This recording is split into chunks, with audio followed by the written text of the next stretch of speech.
right, Jesse on Fire, welcome back to the channel. Now we are going to talk about Colby Covington because Colby Covington just made me laugh out loud. I legitimately read the quote that he had in this article and I laughed out loud. He's hilarious, dude. He is so funny. He's getting so good at this, dude. He's been doing the act for so long now where he's amazing.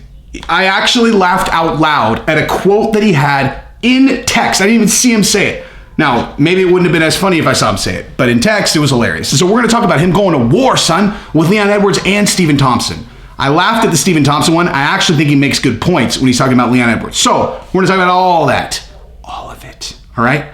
Now, if you like the content, subscribe and ring the bell. Tell your friends. I just got quoted on, I don't know, some other MMA channel about what I said about Dustin Poirier's contract that some other person told me who better have been right. Okay? He better have been right. And you know who you are, guy who will never see this video most likely.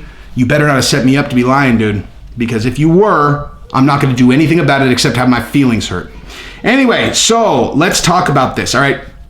So Colby Covington is most likely getting the next title shot against Kamaru Usman. I would say 90%, right? 95%, right? 95%.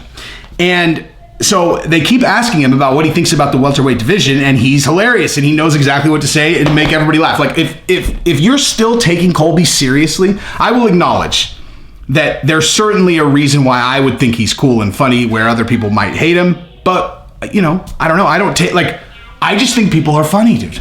Like, if I know a person's not being serious, then I will laugh at their jokes if their jokes are funny. And these are funny, right? But he also, like I said, makes good points.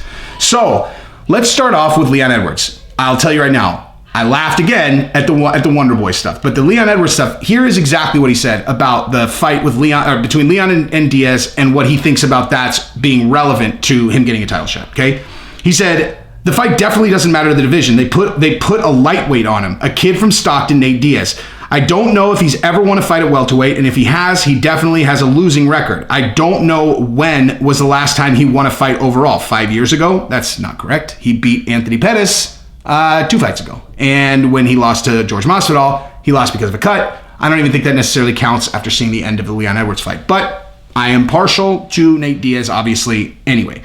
But then Colby says, there were multiple people fighting all through the pandemic during COVID, and he didn't want to fight. He was turning down every single fight that was offered to him. Meanwhile, everyone in Europe is flying and fighting during COVID. Only he is sitting on the sidelines trying to wait and pick his fights. He did it to himself. UFC knows he's turned down a lot of fights and wasn't ready to fight. I was ready. Okay, so part of that's true, but here's the part that really matters, is that he did turn down fights. And so obviously he got jammed up and couldn't take the Tyron Woodley fight that Colby did.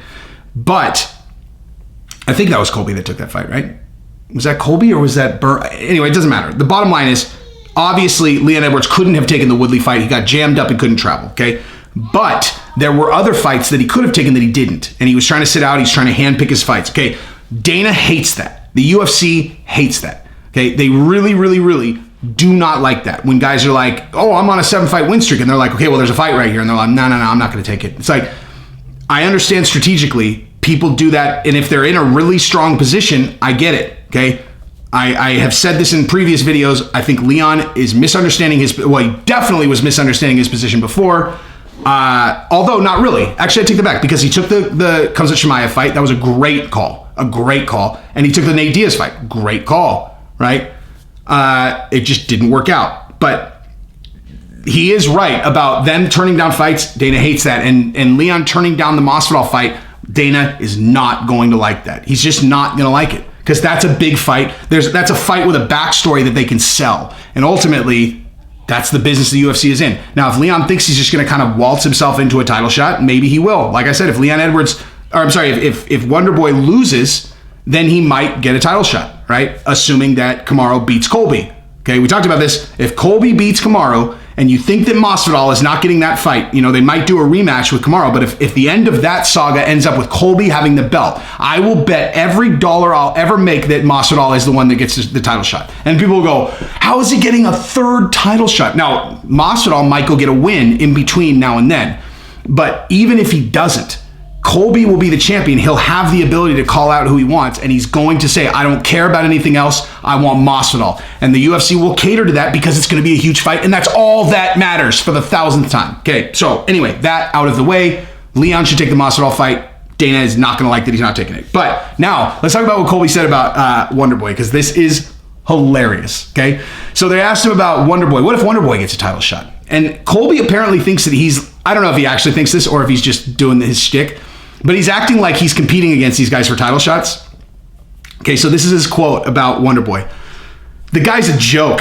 He thinks he's cool with his karate. He's not a well-rounded fighter. He thinks he's cool with his karate.